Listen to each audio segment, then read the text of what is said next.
What kind of truth remains chilling even after a century?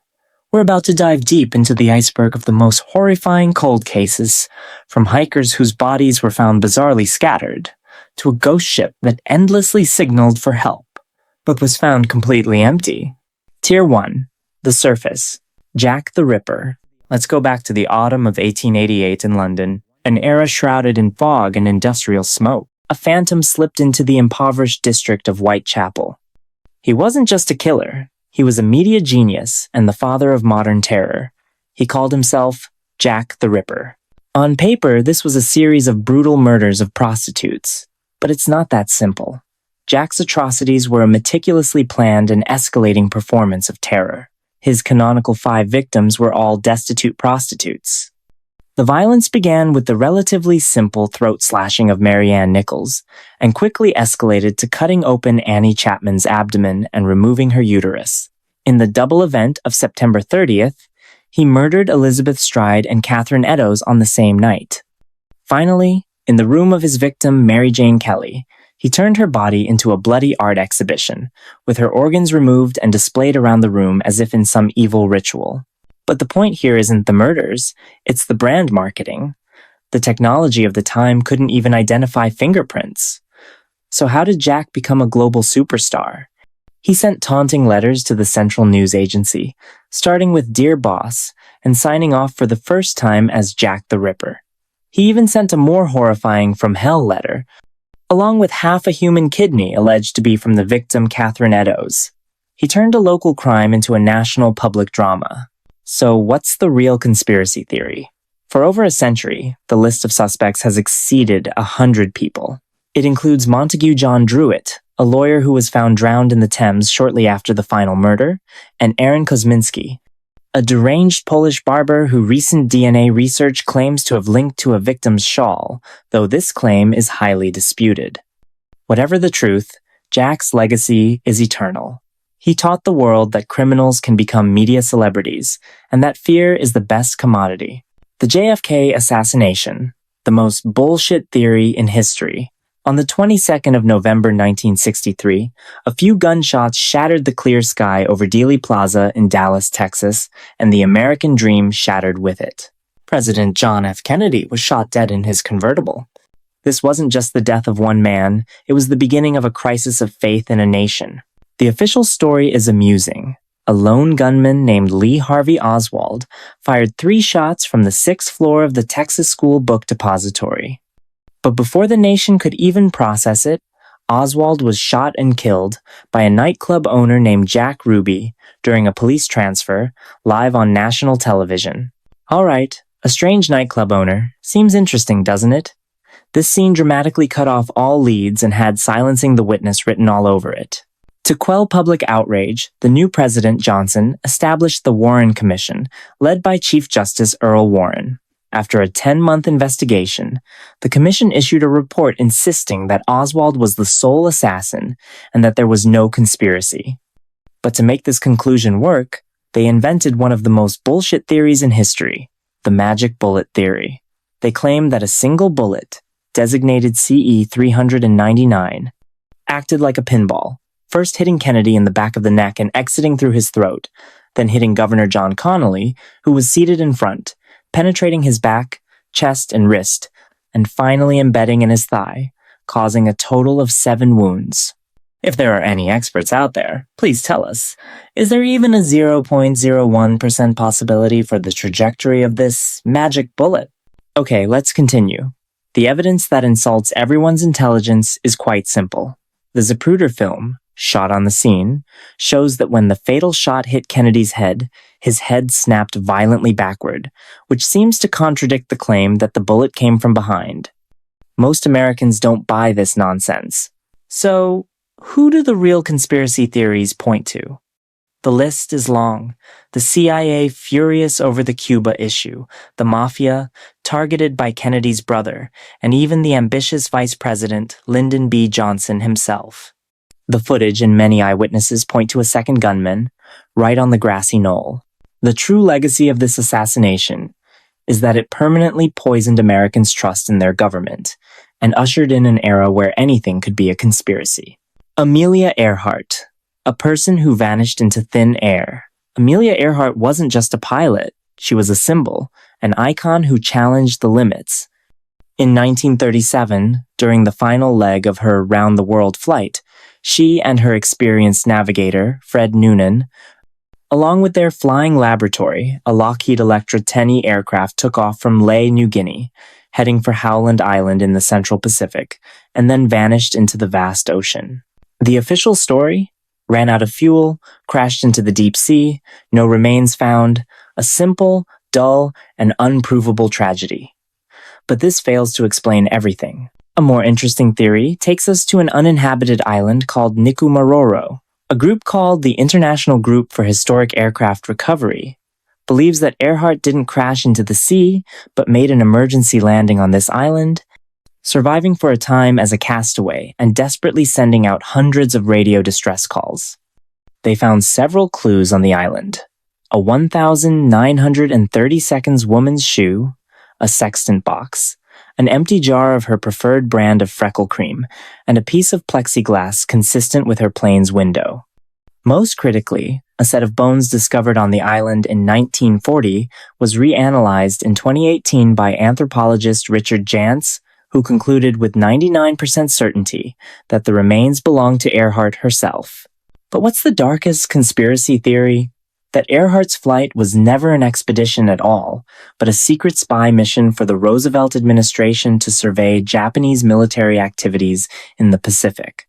She was captured by the Japanese military and eventually died in captivity. As recently as January 2024, a company called Deep Sea Vision announced that it had captured a sonar image matching the shape of an Electra aircraft in the deep sea near Howland Island, at a depth of 16,000 feet.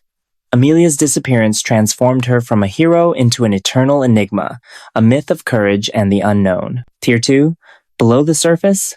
Alright folks, warm-up's over.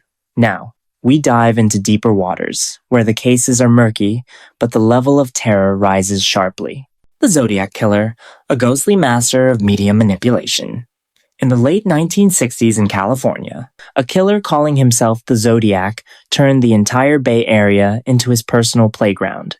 He wasn't a phantom like Jack the Ripper. He was a performer stepping into the spotlight. He attacked couples in secluded spots, such as shooting high school students David Faraday and Betty Lou Jensen on Lake Herman Road. At Lake Berryessa, he even wore a black executioner's hood, tied up Brian Hartnell and Cecilia Shepard, and stabbed them violently. In San Francisco, he shot taxi driver Paul Stein and tore off a piece of his bloody shirt as a trophy, but his real weapons were letters and ciphers. He sent over 20 letters to newspapers, mocking the police, boasting of killing 37 people, and threatening to blow up a school bus. The letters included 4 mysterious ciphers. The first, Z408, was quickly solved by a schoolteacher couple and revealed a chilling message. I like killing people because it is so much fun. I'm now collecting slaves for my afterlife. But another cipher, Z340, stumped the world for 51 years until it was cracked by a team of private citizens in 2020. 2 shorter ciphers remain unsolved, one of which, Z13, begins with the words, "My name is." What's the conspiracy? The police's prime suspect, Arthur Lee Allen, had a lot of circumstantial evidence pointing to him. He wore a Zodiac brand watch with the cross-circle symbol. But his DNA, fingerprints, and handwriting didn't match. He died in 1992, taking all his secrets with him. The Zodiac Killer pioneered a new kind of crime. Murder was just the means. The true goal was manipulating the media and public fear. The Black Dahlia. On the 15th of January 1947, in Los Angeles, the naked body of a woman, severed at the waist and scrubbed clean, was found in a park. The victim was 22-year-old Elizabeth Short, a young woman who came to Hollywood to chase her dream of stardom. The media gave her a nickname, the Black Dahlia. The brutality of the crime was horrifying. Her face was carved into a permanent Glasgow smile. Several of her organs had been removed, and the killer clearly possessed anatomical knowledge. The case quickly became a media circus, with over 60 people falsely confessing, greatly hampering the LAPD's investigation. So who was the killer? The most chilling suspect is Dr. George Hodel, a prominent Hollywood physician. His own son, Steve Hodel, a former LAPD homicide detective, firmly believes his father was the killer. He found photos of a woman resembling Short in his father's album, and, more critically, in a 1949 police wiretap of Hodel's home, he was recorded saying, "Supposing I did kill the Black Dahlia. They can't prove it now. They can't talk to my secretary anymore because she's dead." The conspiracy theory holds that the entire power structure of Los Angeles, from Norman Chandler, the publisher of the Los Angeles Times, to the police department, conspired to cover up the truth. The Black Dahlia case is no longer just a murder. It has become a parable symbolizing the dark, corrupt underbelly that devours dreams beneath Hollywood's glamorous facade. The Dyatlov Pass Incident, the unknown force of the Mountain of the Dead. In February 1959, in the northern Ural Mountains of the Soviet Union, 9 experienced ski mountaineers led by Igor Dyatlov died under bizarre circumstances. The scene was like something out of a surreal horror film. In the middle of a freezing night, at -30 degrees Celsius, they cut their way out of their tent from the inside and fled into the blizzard, inadequately dressed. Their bodies were found scattered. The first 2 were discovered under a large pine tree, about 1.5 kilometers from the tent, naked. It wasn't until the snow melted in May that the last 4 bodies were found in a ravine, their deaths the most terrifying of all. Nikolai Thibeaux-Brignol's had a fractured skull, while Lyudmila Dubinina and Semyon Zolotaryov had multiple broken ribs, the force of the impact comparable to a car crash, yet their bodies showed no significant external injuries. Even stranger, Dubinina's tongue, eyes, and parts of her lips were missing, and high levels of radiation were detected on some of their clothing. The official conclusion? A single phrase: a compelling unknown force. A later reinvestigation offered an explanation of a slab avalanche, but this fails to explain the fatal internal injuries without external trauma and the orderly footprints leading away from the tent. What are the real theories? Given the Cold War context and the radiation, they may have stumbled into a secret Soviet weapons test zone and been hit by a shockwave or some unknown weapon. Another stranger theory is the infrasound theory, suggesting that specific terrain produced infrasound that induced uncontrollable panic, causing them to flee in a crazed state. This case is filled with irreconcilable contradictions, remaining an open-ended text of terror to this day. The Mary Celeste, a modern ghost ship. In December 1872, in the Atlantic Ocean between the Azores and the Strait of Gibraltar, the crew of the Canadian brigantine Dei Gratia noticed a ship sailing erratically ahead. Despite its sails being up, it seemed to be drifting aimlessly. After hours of observation and failed attempts to make contact, the first mate of the Dei Gratia led a party to board the vessel. What they found was a scene both ordinary and eerie. The ship's structure was intact and perfectly seaworthy, with only about 3 feet of water in the hold, which wasn't dangerous for a ship of its size. The cargo of 1,701 barrels of industrial alcohol was mostly untouched, and the personal belongings of the crew, including valuables, were all in place. However, the ship was empty. Captain Benjamin Briggs, his wife, their 2-year-old daughter, and the 7 crew members, a total of 10 people, had all vanished. The key clues were that the single lifeboat was missing, as were the navigational instruments and the ship's logbook. While tales of sea monsters and supernatural events have circulated, the most widely accepted scientific explanation is the alcoholic vapor explosion panic theory. The industrial alcohol on board was highly volatile. It's speculated that some barrels may have leaked, causing alcoholic vapor to build up in the confined hold. Captain Briggs, possibly fearing a violent explosion or after a small, non-damaging vapor eruption, may have ordered everyone to temporarily evacuate to the lifeboat. This theory explains why he didn't flee in a panic but planned a controlled, temporary evacuation, intending to return to the ship after the danger had passed. They likely connected the lifeboat to the mother ship with a long rope. However, a sudden storm or accident might have severed the rope, separating the small lifeboat from the Mary Celeste, leaving them lost at sea, where they all perished. Evidence supporting this theory includes the fact that the ship's hatches were found open, as if for ventilation, and 9 of the alcohol barrels were empty and made of a more porous red oak than the others. Tier 3. The Deep Waters. Now, we enter the deep sea. The cases here are discussed intensely within specific circles, and each one is like a suspense film with no ending. The Somerton Man. The most mysterious unsolved case in over 70 years.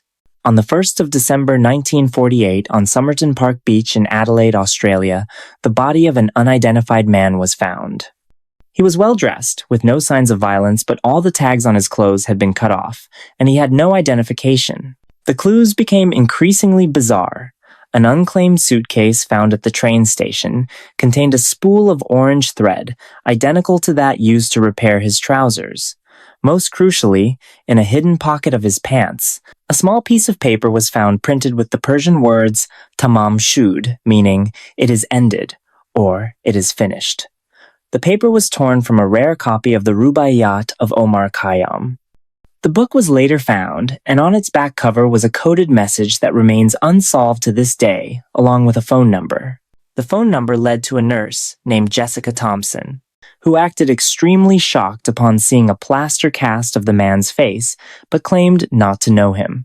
For years, people speculated he was a Cold War-era Soviet spy, poisoned and dumped.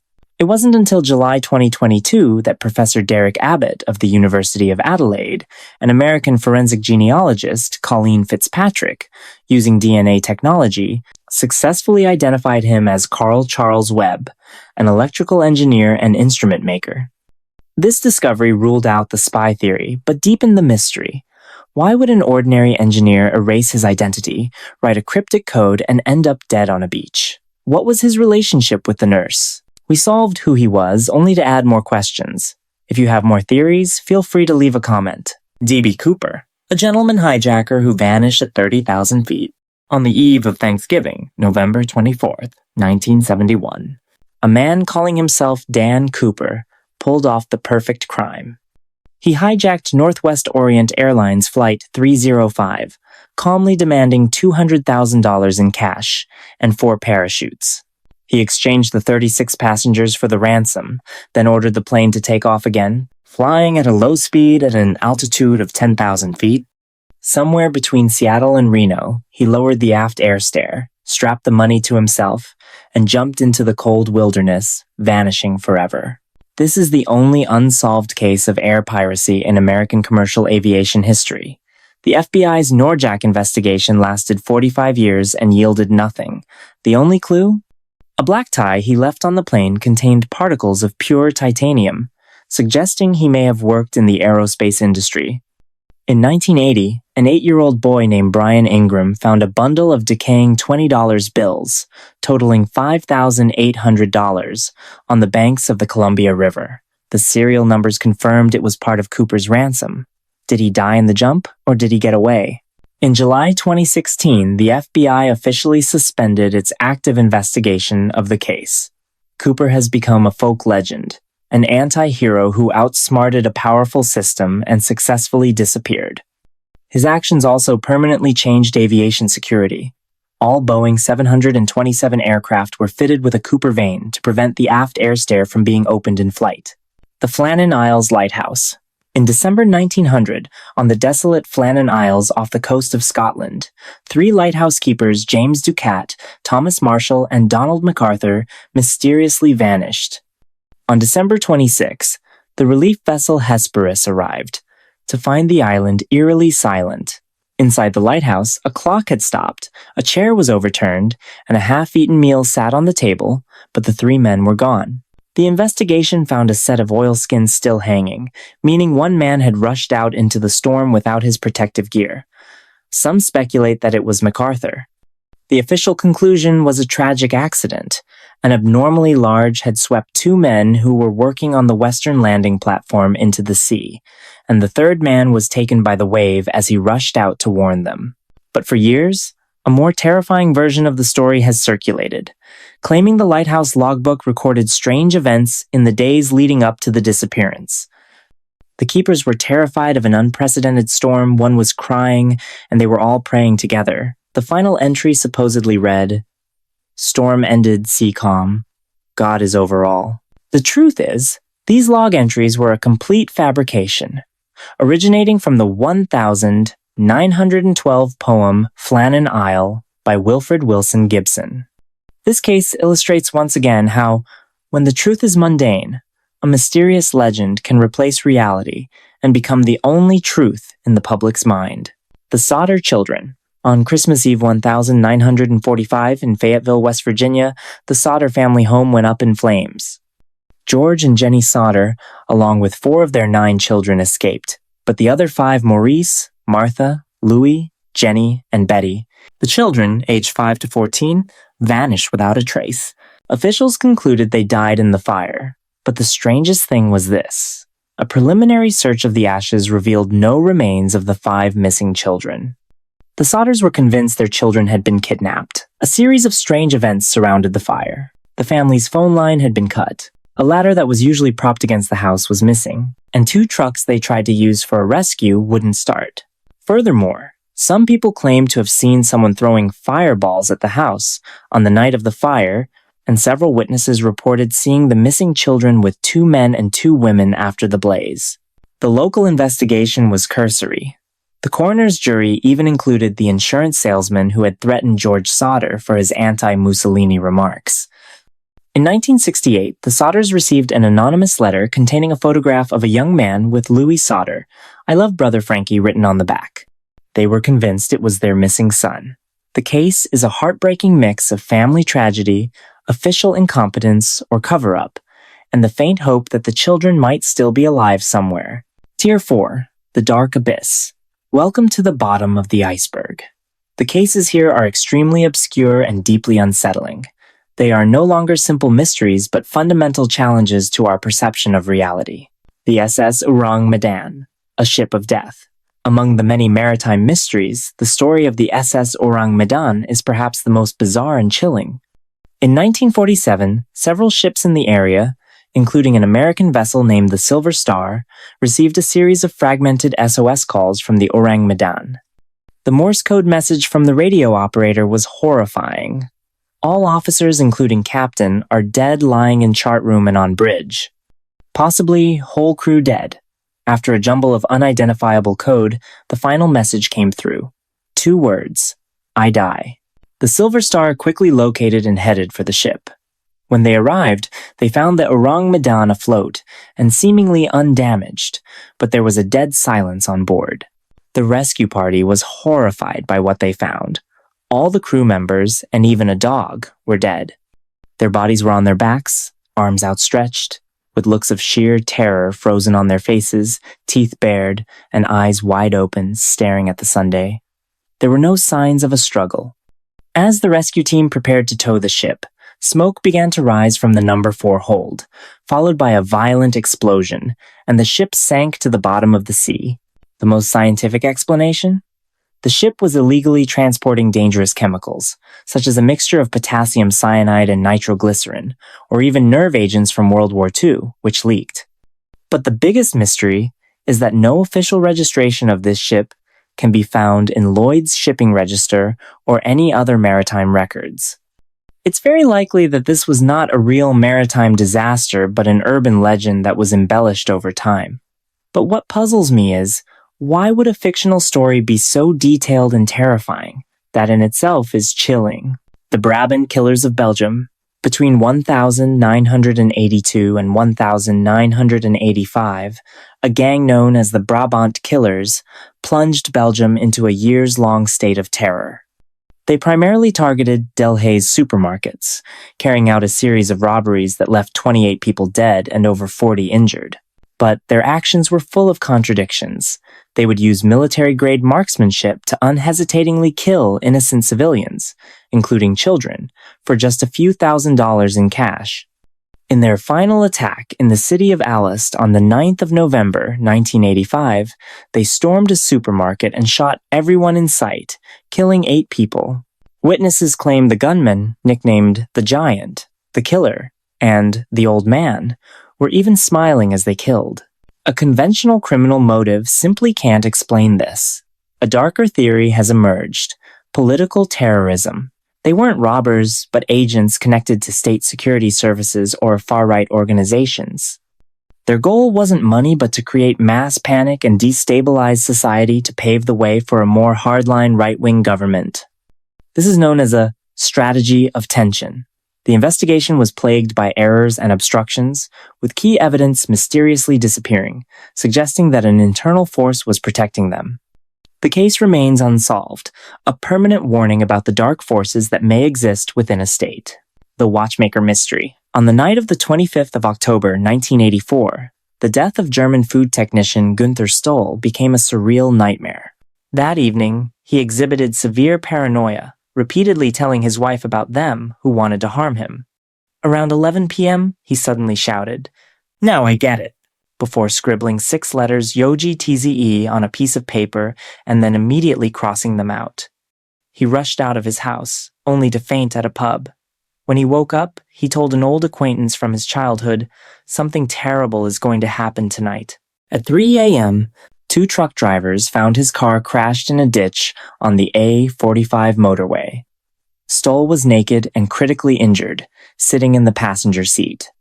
He told the drivers there had been 4 other men in the car, not my friends, and that they had run away. Stoll died shortly after. The forensic findings made the case even stranger.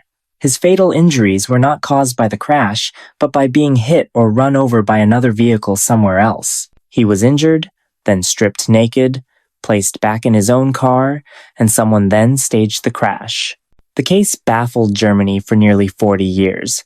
However, officials recently offered a mundane conclusion: a single-vehicle traffic accident. They believe Stoll crashed on his own during a psychotic episode, and the 4 men were just a hallucination. A conclusion that is logically self-consistent but fails to explain all the bizarre details. Do you believe it? The mystery of the Isdal Woman. The charred body of an unidentified woman.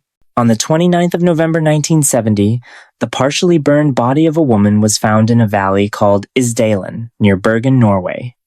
All identifying labels had been torn off or scraped off. The autopsy showed she died from a combination of carbon monoxide and a large number of sleeping pills, and was still alive when she was set on fire. Police found 2 of her suitcases in a locker at the Bergen train station, containing clothes, multiple wigs, glasses, and what appeared to be coded notes. When deciphered, it turned out not to be a code but a record of her travels across Europe. She had used at least 8 false identities, such as Geneviève Lancière and Claudia Thielt, spoke multiple languages, and was extremely cautious in her behavior. What's the most compelling theory? That she was a Cold War-era spy. Her multiple identities, secret international travels, counter-surveillance tactics, and the timing of her death all strongly point to this. Norway was conducting secret tests of the Penguin missile at the time, and some of her travels coincided with the locations and dates of these tests. In recent years, isotopic analysis of her teeth suggests she may have been born around 1930 near Nuremberg, Germany. But her true identity and why she was murdered here remain a mystery. She is like an anonymous casualty, erased in the silent wars of the Cold War.